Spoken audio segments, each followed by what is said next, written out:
ઉત્તરાયણ પહેલા રાજકોટની civil hospital સજ્જ બની ચૂકી છે। રાજકોટ સિવિલમાં મિની ઓપરેશન થિયેટર શરૂ કરાયું। દોરીથી ઈજાગ્રસ્ત લોકોને તાત્કાલિક સારવાર માટે હોસ્પિટલ સજ્જ।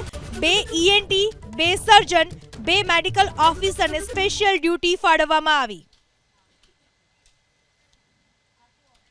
આને ધ્યાનમાં રાખીને સિવિલ હોસ્પિટલ દર વર્ષની જેમ આ વખતે પણ કોઈને પણ કાંઈ દોરા દ્વારા ગળાની અંદર ઈજા થાય કે એક્સિડન્ટ દ્વારા બીજે ક્યાંય પણ લાગવાની ઓલી થાય એ સંજોગોની અંદર સિવિલ હોસ્પિટલની અંદર રોજિંદી જરૂરિયાત કરતાં વિશેષ ડૉક્ટરો, એમાં કાનના ગળાના રેસિડેન્ટ ડૉક્ટરો, એમના કાનના ગળાના સર્જનો, એ જ રીતે ઓર્થોપેડિકના રેસિડેન્ટો અને ઓર્થોપેડિકના સર્જન્સ, આ બધા જ લોકોની એક આખી ટીમ ઇમરજન્સીમાં આ સમયગાળામાં એટલે અંદાજિત લગભગ 24થી 36 કલાક સુધી એ અહીંયા વિશેષ રીતે હાજર રહેવાની છે। એટલે સૌ શાંતિથી સુખમય રીતે ઉત્સવ ઉજવે, છતાં પણ કંઈ થાય કોઈને ભગવાન કરે ન થાય, પણ જો એવું થાય તો સિવિલ હોસ્પિટલ પ્રજાની સેવામાં તૈયાર છે।